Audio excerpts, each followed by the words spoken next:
eu sou Luiz Eduardo Drouet, Managing Partner e fundador da Share RH. Eu sou uma pessoa apaixonada por pessoas e escolhi empreender nesse mercado em 2015, depois de uma atuação extensa também dentro dessa área de recursos humanos, e com a visão de que havia espaço para uma atuação diferenciada, uma atuação inovadora. A Share, a marca vem de inspiração do conceito do professor de Harvard, Michael Porter, né, sobre valor compartilhado.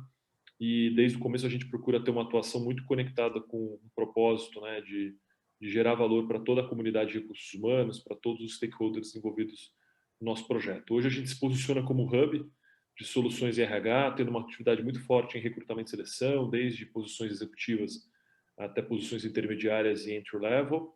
Também trabalhando programas de estágio, programas de trainee, programas de formação na área de tecnologia, que é uma área onde a gente atua muito fortemente. A gente tem ainda divisões focadas na parte de treinamento e desenvolvimento, que é a área de Share Education, e também um Employer Branding Studio que tem apoiado as empresas nos desafios envolvendo marca empregadora. Então, hoje a gente tem uma visão bem privilegiada do mercado, tendo contato com desde grandes multinacionais até startups e empresas de tecnologia que estão crescendo muito, e a gente acaba monitorando um pouco dessas tendências aí de mercado. E eu também, importante dizer que sou voluntário na diretoria executiva da Associação Brasileira de Recursos Humanos, Seccional São Paulo, a BRH São Paulo, então acabo tendo muito contato com os colegas de RH, trocando muita experiência, e gosto muito do tema aqui da nossa discussão, que é o futuro do RH, né? Toda essa discussão é um tema que me encanta muito, que eu estudo constantemente, e fico... Olha, a pandemia, eu entendo que é um cenário sem precedentes, né? Se alguém tivesse no planejamento estratégico considerado esse cenário ou se preparado para isso, acho que é raro de encontrar um caso como esse, né? De fato, pegou todo mundo de surpresa, porém, é o típico desafio que mostra que empresas que já vinham trabalhando com uma cultura forte, com um clima organizacional favorável, com uma gestão de pessoas moderna, com práticas avançadas de gestão de pessoas, essas empresas conseguiram se adaptar muito melhor do que as outras a todos os desafios que a pandemia impôs, especialmente o trabalho remoto, né? Então, enquanto que outras empresas que ainda operam no modelo de comando e controle, com modelos de gestão mais ultrapassados, estão até agora tentando se adaptar a esse novo cenário e, com certeza, foram profundamente impactadas. Então, eu acho que a pandemia ela acelerou muito o processo de transformação em diferentes aspectos, desde das relações de trabalho, do formato do trabalho, e aquele futuro do trabalho que a gente vinha debatendo nos últimos anos, ele está cada vez mais presente, né? Que é através de modelos organizacionais mais horizontalizados, com menos hierarquia, com mais colaboração, times ágeis, né? Orientados aí por competências e capabilities, né? Ou seja, formas que as pessoas têm de poder contribuir de fato para os desafios das organizações, e menos times orientados por burocracia, por processos burros que acabam atrapalhando todo esse processo. Então, assim como todas as áreas estão sendo profundamente impactadas e estão tendo que se transformar ao longo dos últimos anos, e especialmente desde o início da pandemia, o RH não é diferente. Mas eu acho que essa crise, tradicionalmente o RH, o papel do RH numa crise econômica, ele entra muito na agenda de redução de quadro, né, de reestruturação, numa agenda muito de corte de custos, né, que muitas vezes é necessário, mas é uma agenda de curtíssimo prazo.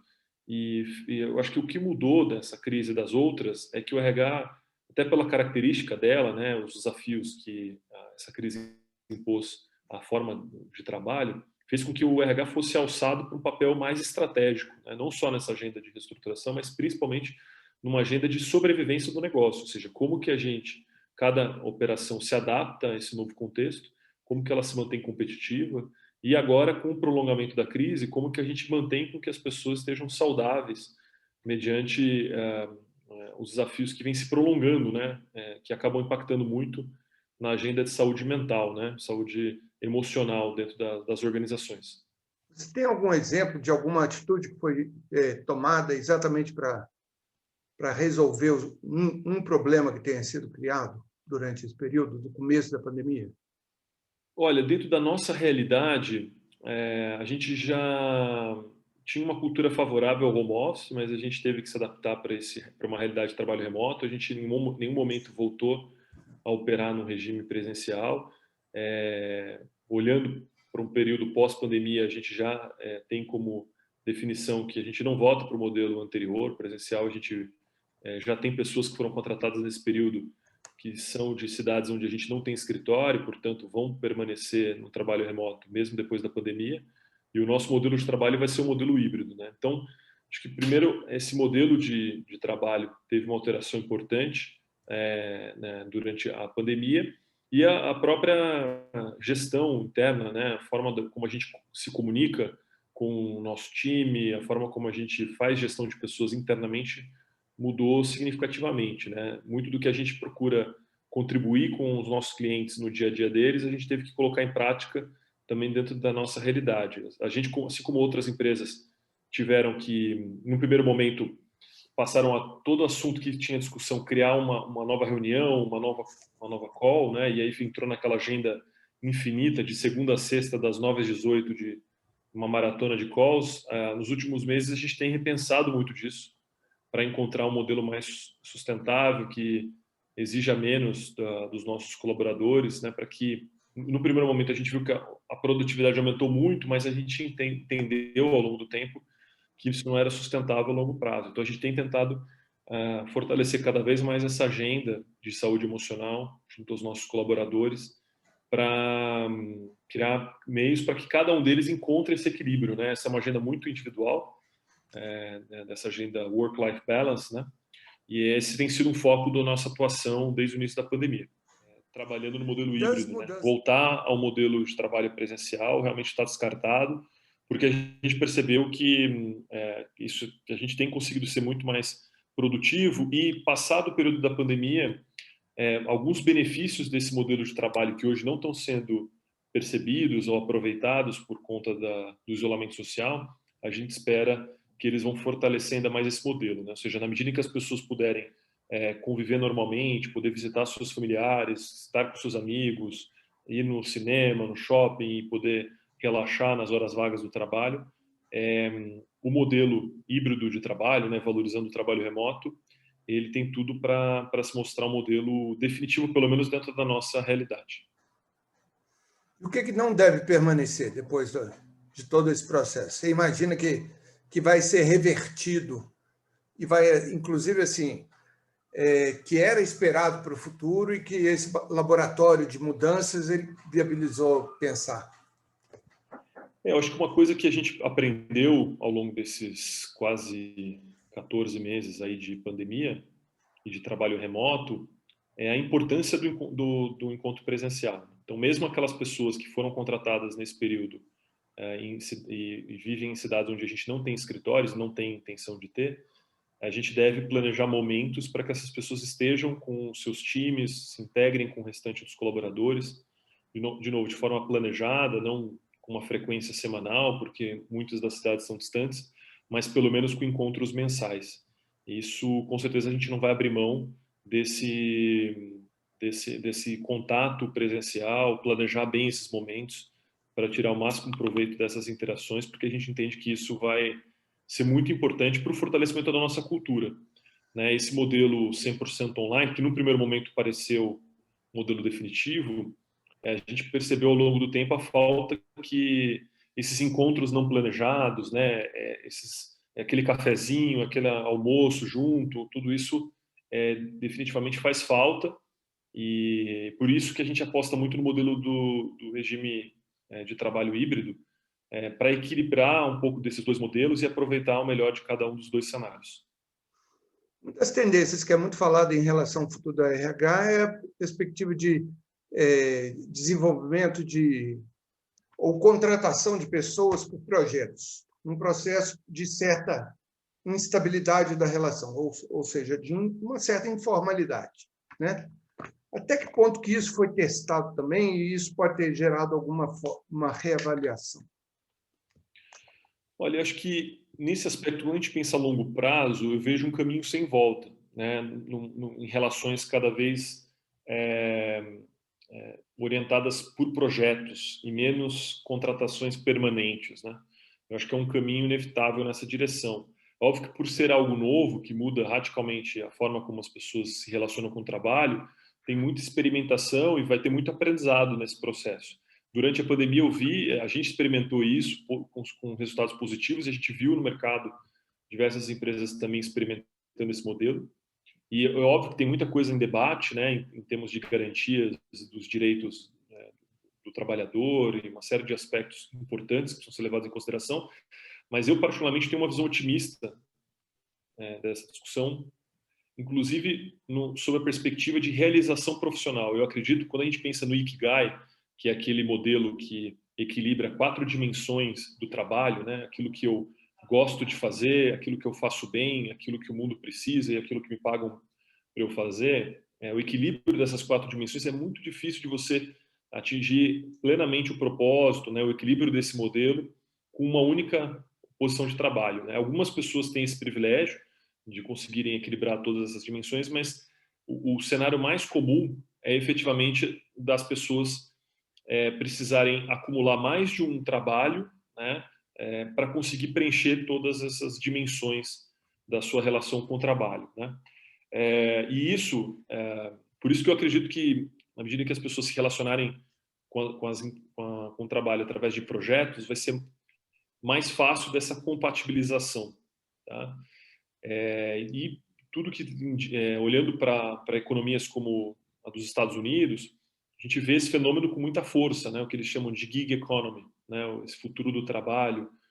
E a gente, às vezes, vê alguns exemplos como os motoristas do Uber, e às vezes a gente acaba indo para um caminho de uma precarização ou de trabalhos mais operacionais, mas, de fato, todas as análises e previsões indicam que, com exceção de algumas funções muito importantes e que naturalmente permanecerão com um vínculo mais definitivo de trabalho de longo prazo, a tendência geral, pelo menos 80% da força de trabalho ao longo das próximas décadas nos Estados Unidos, se concentrar nesse formato. Quando a gente pensa na realidade brasileira, a gente tem barreiras e limitações, né, principalmente da legislação trabalhista, que impedem ou dificultam isso. Mas eu vejo como um caminho sem volta.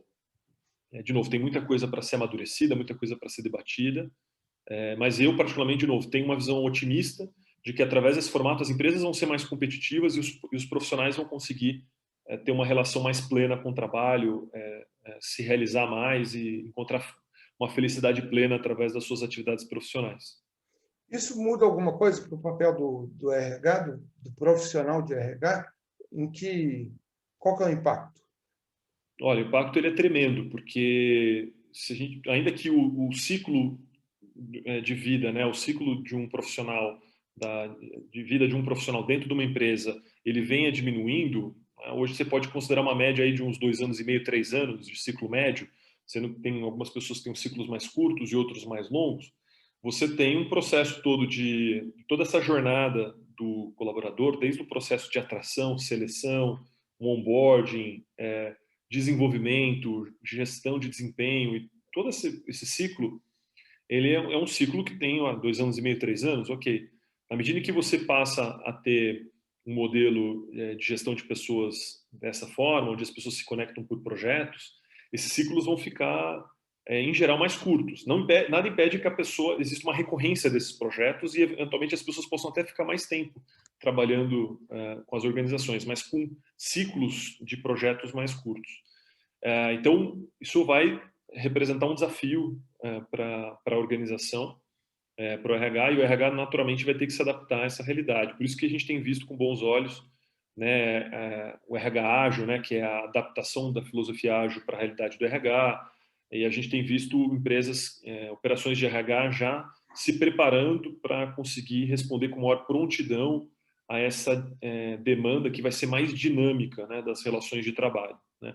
Mas, de novo, entendendo que o principal do RH é não só atender como área de suporte, mas principalmente garantir essa conexão do propósito das pessoas com o trabalho, esse é um modelo que, por mais que possa gerar um certo trabalho adicional, na medida em que ele for mais efetivo, as pessoas estiverem mais realizadas também, eu entendo que o RH vai estar cumprindo melhor o seu papel. É que, quando eu me debrucei para estudar sobre a quarta revolução industrial, né, que está em curso, segundo aí o Fórum Econômico Mundial. Uma curiosidade que me chamou a atenção é que todas as vezes em que os estudiosos definiram que as revoluções industriais anteriores ocorreram, sempre foram análises posteriores. Então, os estudiosos olhavam para um período no passado, viam uma mudança significativa das relações econômicas, relações de trabalho, e definiam, olha, ali aconteceu a primeira revolução industrial, ali aconteceu a segunda revolução industrial, ali aconteceu a terceira revolução industrial. Essa é a primeira vez que o Fórum Econômico Mundial, e junto com outras instituições que analisam esse tema globalmente, cunharam a definição de que nós estamos vivendo a quarta revolução industrial. Por isso, a gente tem que se acostumar a um cenário, a um contexto, onde a gente tem mais perguntas do que respostas, né? E isso, obviamente, traz uma ansiedade muito grande, uma insegurança muito grande, né? Mas a gente tem que abraçar essa vulnerabilidade, esse contexto, e, principalmente, apostar num protagonismo. Ou seja, se a gente não tem respostas para todas as perguntas, vamos nós construir as respostas que a gente considera ideal, né? Então, construir o que a gente tem chamado do futuro desejável. Então, se a gente entende que o futuro do trabalho é um futuro diferente do atual, vamos construir esse futuro da forma como a gente entende que vai ser melhor para as organizações e para as pessoas, né? E vamos menos ficar profetizando, né, um apocalipse num cenário com negativismo, porque, de fato, a gente tem uma tremenda oportunidade de construir esse futuro que a gente entende que é o ideal para as pessoas e para as organizações. Então, essa é a mensagem que eu deixo para todo mundo. Vamos nos acostumar a um contexto de imprevisibilidade, de incerteza, onde a gente tem mais perguntas do que respostas, e vamos encarar de frente esse cenário, arregaçar as mangas e trabalhar juntos para construir as respostas que a gente entende que são as ideais.